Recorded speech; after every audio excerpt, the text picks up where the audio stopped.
Narasaraopet Telugu Desam party MP అయినటువంటి లావు కృష్ణదేవరాయకి ప్రాణహాని ఉంది కాబట్టి ఆంధ్రప్రదేశ్ ప్రభుత్వం ఆయనకి భద్రత పెంచండి అంటూ ఇంటెలిజెన్స్ ఆంధ్రప్రదేశ్ ప్రభుత్వానికి సూచన చేసినట్లుగా ఒక వార్త సోషల్ మీడియాలో చక్కర్లు కొడుతుంది. శ్రీకృష్ణదేవరాయ మనం చూసుకున్నట్లయితే వైసీపీ ప్రభుత్వ హయాంలో జగన్మోహన్ రెడ్డి ముఖ్యమంత్రిగా ఉన్నటువంటి సమయంలో అప్పుడు జరిగినటువంటి లిక్కర్ స్కామ్కి సంబంధించినటువంటి ఆధారాలు చూపిస్తూ ఆయన పార్లమెంట్ వేదికగా కొన్ని ప్రసంగాలు చేసినటువంటి నేపథ్యంలోనే ఇప్పుడు ఆంధ్రప్రదేశ్లో జరిగినటువంటి లిక్కర్ స్కామ్ మీద అమిత్ షా ఆరా తీసి తరువాత కృష్ణదేవరాయతో అమిత్ షా భేటీ అయ్యారు. భేటీ అయిన తర్వాత అసలు ఏం జరిగింది, ఎంత పెద్ద మొత్తంలో ఆంధ్రప్రదేశ్లో జగన్మోహన్ రెడ్డి ముఖ్యమంత్రిగా ఉన్నటువంటి సమయంలో ఈ మద్యం విషయంలో కుంభకోణం జరిగింది అనేది ఆయన అడిగి తెలుసుకున్నారని, ఆ తర్వాత ఆంధ్రప్రదేశ్ ప్రభుత్వం కూడా ఈ మద్యం కుంభకోణం మీద సంచలనమైనటువంటి నిర్ణయం తీసుకోబోతుంది అనేటువంటి రకరకాల వార్తలు వచ్చినటువంటి నేపథ్యంలోనే ఇప్పుడు కృష్ణదేవరాయకి ప్రాణహాని ఉందని, అందుకే ఆయనకి భద్రతను పెంచండి అన్నట్లుగా ఇంటెలిజెన్స్ వర్గాలు అయితే ఆంధ్రప్రదేశ్ ప్రభుత్వానికి సూచనలు ఇచ్చాయి. ఈ నేపథ్యంలోనే ఈ అంశం మీద మనం విశ్లేషణ చేసుకుందాం. ప్రస్తుతం మనతో పాటు ఉన్నారు ప్రముఖ రాజకీయ విశ్లేషకులు, ప్రముఖ సీనియర్ జర్నలిస్ట్ దుర్గా కుమార్ గారు. సార్తో మాట్లాడదాం. సార్ నమస్తే. సార్ నమస్తే కృష్ణ గారు, మన వీక్షకులకు. సార్, లావు కృష్ణదేవరాయ గారికి ప్రాణహాని ఉంది, ఆయనకి భద్రతను పెంచండి అంటూ కూడా ఇంటెలిజెన్స్ అయితే ఆంధ్రప్రదేశ్ ప్రభుత్వానికి సూచించాయి. ఒకసారి మనం చూద్దాం సార్. ప్రభుత్వానికి ఇంటెలిజెన్స్ వర్గాల రిపోర్ట్. ఎంపీ కృష్ణదేవరాయకి భద్రత పెంచండి. ఏపీలోని నరసరావుపేట టీడీపీ ఎంపీ లావు కృష్ణదేవరాయకి భద్రత పెంచాలని ఇంటెలిజెన్స్ వర్గాలు ప్రభుత్వానికి నివేదికలు ఇచ్చాయి. వైసీపీ హయాంలో జరిగినటువంటి లిక్కర్ స్కామ్ గురించి శ్రీకృష్ణదేవరాయలు లోక్సభలో ప్రస్తావించి దేశ రాజకీయాల్లో సంచలనం సృష్టించారు. ఇది వైసీపీ నేతలకు దిమ్మ తిరిగేలా చేసింది. దీంతో ఆయనపై దాడులు జరిగేటువంటి ప్రమాదం ఉందని వెంటనే ఎంపీకి భద్రత పెంచాలని ఇంటెలిజెన్స్ వర్గాలు ప్రభుత్వానికి సూచించినట్లుగా సమాచారం అందుతుంది. అలాగే ఢిల్లీలోనూ ఆయనకి భద్రతను ఏర్పాటు చేయాలని పేర్కొన్నట్లుగా తెలుస్తోంది. ఇది సార్, అంటే కేంద్ర ప్రభుత్వం కేంద్ర భద్రత అంటే కేంద్ర ఇంటెలిజెన్సా లేకపోతే రాష్ట్రానికి సంబంధించినటువంటి ఇంటెలిజెన్స్ విభాగం అనేది తెలియదు, కానీ ఆంధ్రప్రదేశ్ ప్రభుత్వానికి అయితే ఇంటెలిజెన్స్ వర్గాలు సూచించినట్లుగా శ్రీకృష్ణదేవరాయ గారికి ప్రాణహాని ఉంది కాబట్టి ఆయనకి భద్రత పెంచాలని కోరినట్లుగా వార్తలు వస్తూ ఉన్నాయి. ఏంటి సార్, దీన్ని ఎలా చూడాలి? ఇది రాష్ట్ర ఇంటెలిజెన్స్ అనేదే నా అభిప్రాయం అండి. ఎందుకంటే ఆంధ్రప్రదేశ్లో వైఎస్ఆర్సీపీ ప్రభుత్వం గతంలో 5 సంవత్సరాల్లో పరిపాలన చేసినప్పుడు జరిగిన అనేక కుంభకోణాల్లో చాలా ప్రధానమైంది మద్యం కుంభకోణం. అంటే ఇది ఒక జాతీయ స్థాయి కుంభకోణం అని ప్రధానమంత్రి మోడీ గారు కూడా గత ఎన్నికలప్పుడు ఆంధ్రప్రదేశ్ వచ్చినప్పుడు చెప్పాడు.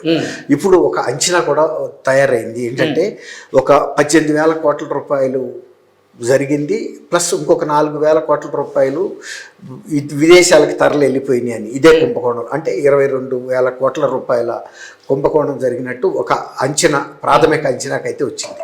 అంటే ఈ 5 సంవత్సరాల్లో 99,000 కోట్ల రూపాయల అమ్మకాలు జరిగినాయి, మద్యం అమ్మకాలు అనేది. ఈ మద్యం అనేది వైఎస్ఆర్సీపీ ప్రభుత్వం వచ్చిన తర్వాత ఉత్పత్తి దగ్గర నుంచి పంపిణీ నుంచి అమ్మకాల వరకు కేవలం ప్రభుత్వ ఆధీనంలో, ప్రభుత్వ కనుసరణలో జరిగింది. డిస్టిలరీస్ కూడా వాళ్ళు గతంలో ఉన్న డిస్టిలరీస్ని ఆపేసి, అంటే ఇండియన్ మేడ్ ఫారిన్ లిక్కర్ అని మ్యాక్డవెల్ ఇలాంటివన్నీ కూడా ఇంటర్నేషనల్ బ్రాండ్స్, అవి ఒక నాణ్యతా ప్రమాణాలు కలిగి ఉంటాయి. వాటితో అయితే వీళ్ళకి పెద్ద మార్జిన్ అంటే కమిషన్ దొరకదని వీళ్ళే తయారు చేయించి ఒక పిచ్ బ్రాండ్స్ 3 క్యాపిటల్స్ అని, ఎనీ టైమ్ గోల్డ్ అని, ఇలా వాళ్ళ ఇష్టం ప్రెసిడెంట్స్ మెడల్ అని, వాళ్ళు ఏదైతే కోరికలు తీర్చలేకపోయారో ప్రజలకి ఏదైతే హామీ ఇచ్చారో అలాంటి హామీలను కూడా బ్రాండ్ పేర్లుగా పెట్టి అమ్మిన సందర్భం చూసాం. బూమ్ బూమ్ అని అతను ఆ డ్యాన్స్ మాస్టర్ కూడా అతను, ఆయన పేరు ఏంటంటే అతను చనిపోయాడు, రాకేష్ మాస్టర్. అట్లా చాలామంది ఆరోగ్యాలు కూడా దెబ్బతిన్నాయి. కాకపోతే ఆరోగ్యాలు దెబ్బతిన్నా చాలామంది చచ్చిపోయినా, ఆర్థిక దోపిడీ జరిగిన పేద మధ్యతరగతి ప్రజల నుంచి లబ్ధి పొందింది మాత్రం వైఎస్ఆర్సీపీ ప్రభుత్వంలో పెద్దలు. మరీ ముఖ్యంగా ఇంకా చెప్పాలంటే ఒక 4-5 బాగా లబ్ధి పొందిన వాళ్ళు ఉన్నారు.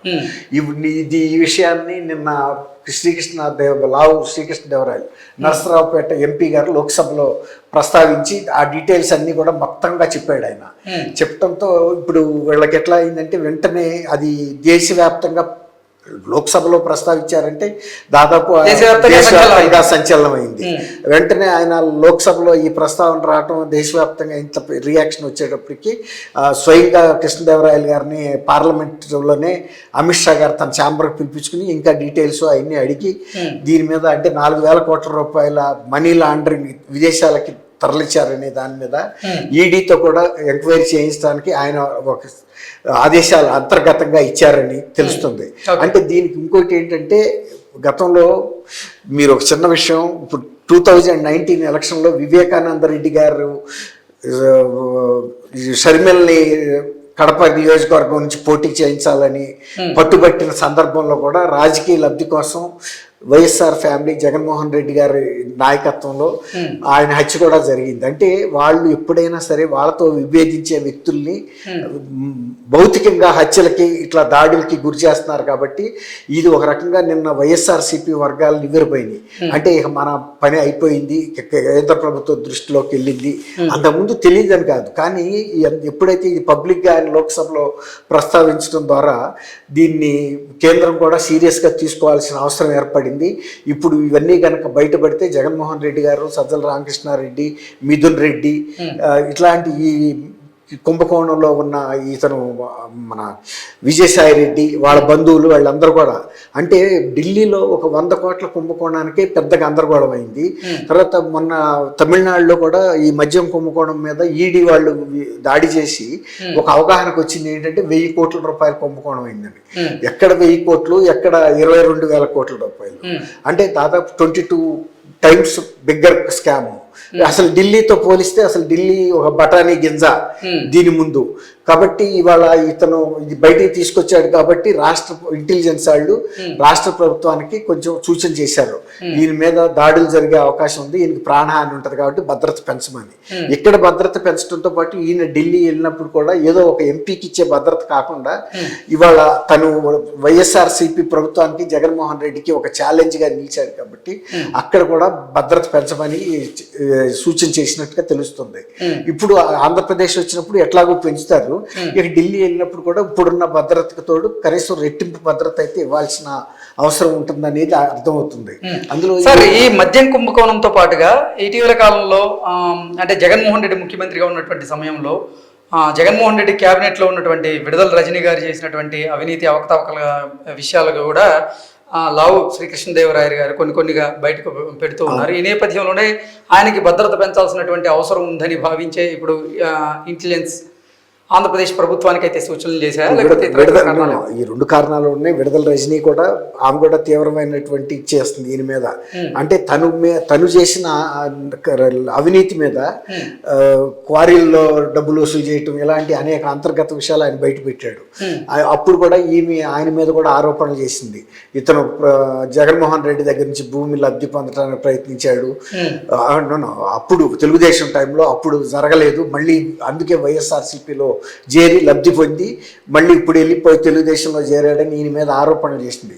దానికి తోడు ఆమె చేసిన అవినీతికి బదులు ఇప్పుడు దీని అంతటికి ముఖ్య కారణం కృష్ణదేవరాయలు అనే భావన కల్పిస్తుంది. అందువల్లే ఇంటెలిజెన్స్ వర్గాలు ఈయనకి రాష్ట్రంలో ఎక్కడున్నా ఢిల్లీలో ఉన్నా కూడా భద్రత పెంచాల్సిన అవసరం కూడా ఉంది. ఎందుకంటే వైఎస్ఆర్సీపీ వాళ్ళు ప్రత్యర్థుల మీద దాడి చేయడంలో కానీ వాళ్ళ ప్రాణహాని కలిగించడంలో కానీ అనేకం మనం చూసాం ఇక్కడ. ఓకే, కాబట్టి అవసరమని నేను కూడా అనుకున్నాను. Okay sir, thank you so much. Thank you Krishna గారు, మన వీక్షకులు కూడా నమస్కారం.